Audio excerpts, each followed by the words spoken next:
এটা তারা বুঝতে পারেনি, তাই তারা তাদের ভুলটা বুঝতে পেরে আজ তারা তৃণমূল কংগ্রেসে যোগদান করবে। আমি সবাই মিলে তাদের জন্য একটা করতালি দেওয়ার জন্য অনুরোধ করবো, সবাই মিলে। ধন্যবাদ সকলকে। দেখুন, দুটো একটা কথা বলে তারপরে সায়নী বলবে। আমি শুধু আপনাদের ভাঙনের মানুষের কাছে শুধু একটা আবেদন করব। আমি আমার পিতৃতুল্য মানুষ যারা আছেন, আমি জানি নিশ্চিতভাবে আমার সঙ্গে তারা একমত হবেন। ভাঙনের 50 বছরের ইতিহাসে এত বড় মিছিল, নির্বাচনী মিছিল এর আগে কখনো হয়েছে বলে আমার অন্তত জানা নেই। আজ ভাঙনের যুব সমাজ, ছাত্র সমাজ, তরুণ সমাজ, ভাঙনের সাধারণ নাগরিক, ভাঙনের সাধারণ নাগরিক আজ তারা এই মিছিলে পা মিলিয়েছে। আমি আপনাদের কাছে অনুরোধ করতে চাই, আপনারা যারা আজকে পা মিলিয়েছে আমার সঙ্গে হাত তুলে বলতে হবে, আমরা এই সাম্প্রদায়িকতার বিরুদ্ধে লড়াই করতে পারবো তো? পিছনের দিকে হাত দেখতে পাচ্ছি না, ভালো করে বলতে হবে, লড়াই করতে পারবো? লড়াইটা আরো জোরদার করতে হবে আমাদের। আমরা মাঝেরাইতে একদিন মিছিল করতে একদিন গিয়েছিলাম একটা সভা করতে। 4টে লোক আছে এখানে সমাজ বিরোধী। আমি তাদের আজকে সতর্ক করে দিয়ে বলে যেতে চাই, মাঝেরাইতে আমরা গিয়েছিলাম মিছিল করতে, আপনারা তার পরদিন গোলাপ জল দিয়ে আমাদের পবিত্র পাটাকে শুনলাম ধুয়ে দিয়েছেন। আমি ধন্যবাদ জানাচ্ছি। আমি আপনাদের একটু বলে যাই, যদি মাঝেরাইটের কেউ যদি এই সভা শুনে থাকেন, আপনাদের যিনি 2021 সালে যিনি ভোটে দাঁড়িয়েছিলেন নওশাদ সিদ্দিকী, সেই নওশাদ সিদ্দিকী সম্পর্কে আপনাদের সকলের জানা আছে। একজন হুজুরির ছেলে বলে দাবি করে, একজন পীরের ছেলে বলে দাবি করে, ফুরফুরা শরীফকে ঢাল করে রাজনীতি করে। আমরা খুব ভালো কথা, আমরা সম্মান জানিয়ে বলছি, একটা বাচ্চা মেয়ে বিলকিস বেগম, সেই মেয়েটাকে 3 বছর ধরে তার সঙ্গে প্রেমের অভিনয় করলেন, শারীরিক সম্পর্ক করলেন, তার সঙ্গে কলকাতা অফিসে ডেকে ঘন্টার পর ঘন্টা কাটিয়েছিলেন। তাকে বিয়ে করবো বলে প্রতিশ্রুতি দিয়ে 3 বছর পরে তাকে প্রত্যাখ্যান করলেন। বিলকিস যখন থানায় গেল, কেস করল, আপনি 40 জন উকিল নিয়ে হাইকোর্টে গিয়ে জামিন নিলেন। এখনো পর্যন্ত আপনাকে থানায় গিয়ে হাজিরা দিতে হয়। একজন পীরের ছেলে, একজন হুজুর বলে দাবি করেন, একজন মুসলমান বলে দাবি করেন, একজন মুসলমানের আওলাদ বলে দাবি করেন, একজন পীরের আওলাদ বলে দাবি করেন। কোন পীরের আওলাদ এই কাজ করতে পারে? আমি এই প্রশ্নটা করতে চাই গোটা ভারতবাসীকে, আমার ভারতের মা-বোনেদের কাছে আমি প্রশ্নটা করে যেতে চাই আজকে। আপনারা কাকে ভোট দিয়েছিলেন? যে মায়ের সম্মান দিতে জানে না, বোনের সম্মান দিতে জানে না, যে বোনের সম্মান নিয়ে ইজ্জত নিয়ে ছিনিমিনি খেলা করে, যে গোটা বাংলার মানুষের কাছে, মা বোনদের কাছে একজন কলঙ্ক জড়িত নায়ক, আজকে সে ভাঙনের মানুষের কাছে বলছে আমাকে ভোট দাও। লজ্জা থাকা উচিত। কেঁচো খুলতে পারে না, সাপ খুলতে যাচ্ছে, হেলে ধরতে পারে না, কেউটে ধরে। 4 পয়সা চানাচুর আবার 10 টাকা দাম, এটা আমি অবাক হয়ে যাচ্ছি। আমি বলছি ডায়মন্ড হবে কেন? তোমার যদি বুকের পাটা থাকে, হিম্মত থাকে, সায়নী ঘোষের বিরুদ্ধে একবার দাঁড়ানোর কোনো সময় আছে, জামানত জব্দ করে ছেড়ে দেবো তোমার। আর সংসার করছিলে সিপিএম এর সঙ্গে। সেই গ্রামে একটা কথা আছে, মেয়েদের একটা হস্তিনী বলে একটা জাত আছে, 4টে জাত। আমার মা বোনেরা কিছু মনে করবেন না, হস্তিনী, পদ্মিনী, দক্ষিণী আর শঙ্খিনী। এ নওশাদ হলো হস্তিনী, এ কারোর সঙ্গে সংসার করা পার্টি নয়, এ সংসার করে না কারোর সঙ্গে। সিপিএম ওকে তালাক দিয়ে দিয়েছে, ডিভোর্স করে দিয়েছে। আর আজকের মহামিছিল বলছে ভাঙড়ে, ভাঙড়ে মানুষ ওকে তালাক দিয়ে দিয়েছে।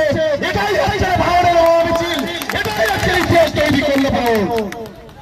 আমি ভাঙড়ের মানুষকে বলি, লড়াই ওই খুদের সঙ্গে নয়, ওই 4 পয়সা খুদে পীরের সঙ্গে আমাদের লড়াই নয়। ওর নাম করে কেউ কোনো বক্তব্য রাখবেন না।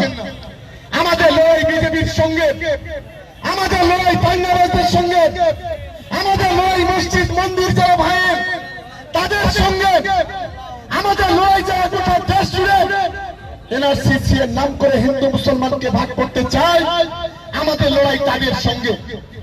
সেই লড়াইটা আমাদের করতে হবে। এই 4 পয়সার খুদেদের কথা বলে লাভ নেই। আমি ভাঙড়ের মানুষের কাছে বলতে চাই, কেন ভোট দেবেন না তৃণমূল কংগ্রেসকে? ভোট তো আপনাদের দিতেই হবে। আজ মমতা বন্দ্যোপাধ্যায়ের নেতৃত্বে লক্ষ্মীর ভান্ডার, আজ মমতা বন্দ্যোপাধ্যায়ের নেতৃত্বে কৃষক বন্ধু, আজ মমতা বন্দ্যোপাধ্যায়ের নেতৃত্বে কন্যাশ্রী প্রকল্প, আজ মমতা বন্দ্যোপাধ্যায়ের নেতৃত্বে রূপশ্রী প্রকল্প, আজ মমতা বন্দ্যোপাধ্যায়ের নেতৃত্বে স্বাস্থ্য সাথী, আজ মমতা বন্দ্যোপাধ্যায়ের নেতৃত্বে একটার পর একটা গণমূলক কর্মসূচি। আজকে যারা আইএসএফ এর যারা আছেন, আমার সাধারণ মা বোনেরা, সাধারণ ভাই বোনেরা, তাদের কাছে অনুরোধ করতে চাই, ভাঙড়ে গত 3 বছর ধরে অনুন্নয়ন, ওই নওশাদ বাবুরা কোনো কাজ এখানে করতে পারেনি। নওশাদ সিদ্দিকীরা একটা রাস্তা করতে পারেনি, নওশাদ সিদ্দিকীরা পানীয় জল করতে পারেনি, নওশাদ সিদ্দিকীরা পানীয় জল করতে পারেনি। গোটা ভাঙড় জুড়ে আজকে উন্নয়নের খরা চলছে। আমরা তাই আপনাদের কাছে অনুরোধ করব, আমাদের প্রার্থী শাহিনী ঘোষ মমতা বন্দ্যোপাধ্যায়ের আশীর্বাদ জন্য, অভিষেক বন্দ্যোপাধ্যায়ের আশীর্বাদ জন্য তৃণমূল কংগ্রেসের প্রার্থী। আমি আপনাদের কাছে দলের পক্ষ থেকে আবেদন করতে চাই, সবে তো লড়াই শুরু হয়েছে, এটা তো দেখলেন রিহার্সেল, এখন আসল নাটকটা করে বাকি। যত দিন যাবে তত ভাঙড় জুড়ে লড়াইটা শুরু হবে। মাঝে রাইটের আইএসএফ এর কর্মীরা তৈরি থাকুন। আমরা খুব তাড়াতাড়ি ওই খালপাড় থেকে একটা মিছিল এই পোলের কাছে উঠবে। সেদিন তোমরা অনেক অশান্তি বাঁধানোর চেষ্টা করেছিলেন, কিন্তু আমরা মাথা ঠান্ডা করেছিলাম। 4টে শিয়াল চিৎকার করছিল। আমরা জানি কিছু শিয়াল, কিছু কুকুর আছে, তারা কিছু চিৎকার করবে, কিন্তু সতর্ক করে দিয়ে বলতে চাই, শীত একবার আসে না, প্রতি বছর আছে। যে আগুন নিয়ে তোমরা খেলা করছো, এই আগুনে তোমাদের একদিন পুড়ে মরতে হবে, এটা কিন্তু তোমরা মাথায় রেখে দিও। আমরা তৃণমূল কংগ্রেসের কর্মী, মমতা বন্দ্যোপাধ্যায়ের সৈনিক। আমাদের লড়াই বিজেপির বিরুদ্ধে, দাঙ্গাবাজদের বিরুদ্ধে। আমরা তাই বলতে চাই, বিজেপি হটাও, আরো আওয়াজ তুলতে হবে। এই এদের কানে যায় না, এরা হলো বিজেপির দালাল। বিজেপির পুলিশ নিয়ে ঘুরে বেড়ায় নওশাদ সিদ্দিকী। 7টা যে সেন্ট্রাল ফোর্স আছে, সেটা শুভেন্দু অধিকারী দেওয়া। তাই আমি বলবো, বিজেপি হটাও, দাঙ্গাবাজ হটাও।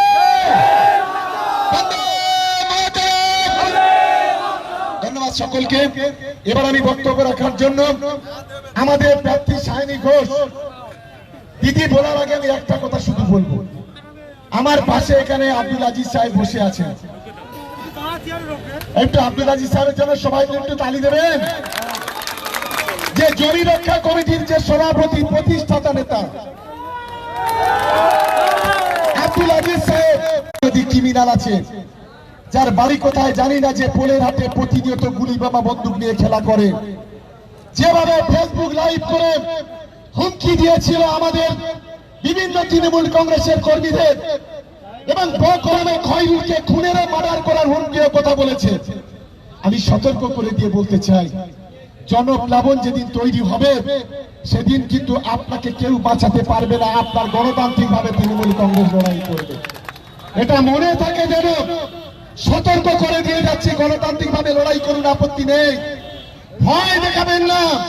তৃণমূল কংগ্রেস কি জিনিস এখনো আপনি বুঝতে পারেননি, বুঝতে পারবেন আগামী যত দিন যাবে। আর আমি আব্দুল আজিজ সাহেবকে বলবো, সেদিন দুটো ঝান্ডা নিয়ে বাড়ি থেকে জোর করে তুলে নিয়েছে, তাকে প্রেস মিডিয়া করেছিল। আর সেই আব্দুল আজিজ সাহেব আজকে শাহিনী ঘোষের মঞ্চে দাঁড়িয়ে আছে।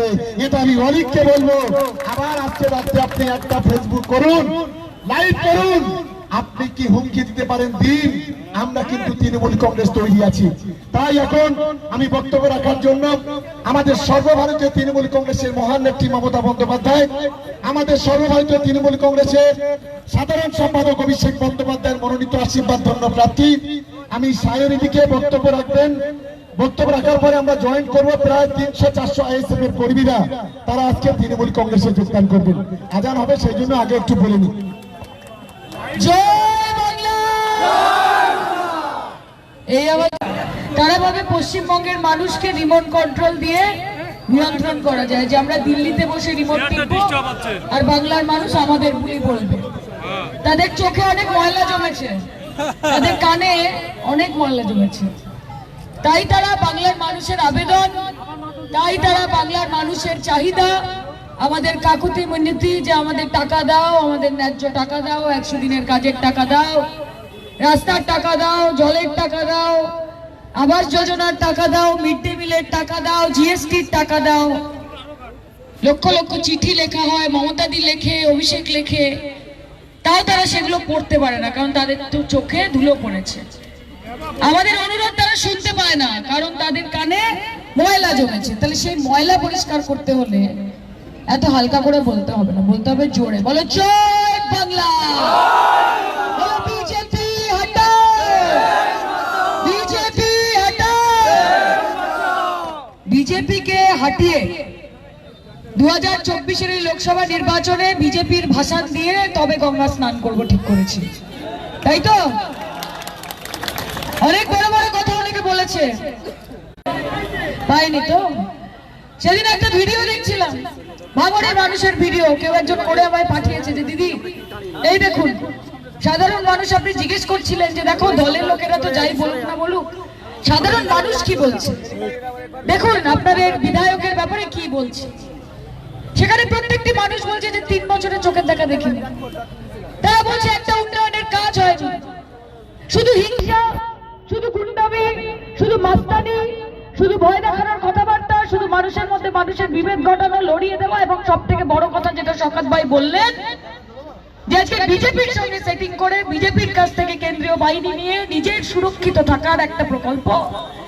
কিন্তু মানুষ কোথায় যাবে? আজকে মানুষ বিপদে পড়লে এই নেতাদের কিন্তু দেখতে পাবেন না।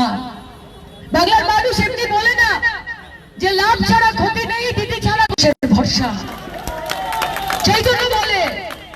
আজকে আপনাদের জন্য যদি কাউকে লড়াই করতে হয় না দাদা, এখানে সবাই দাঁড়িয়ে আছেন, মাথায় রাখবেন একজন নেত্রী যে কাউকে ভয় না পেয়ে, কোন রকমের সেটিং না করে, নিজের সুবিধা না দেখে, নিজের দরকার না দেখে আপনাদের জন্য লড়ে যাবে নিজের শেষ রক্তবিন্দু অবধি। তার নাম মমতা বন্দ্যোপাধ্যায়, তার নাম নওশাদ সিদ্দিকী নয়।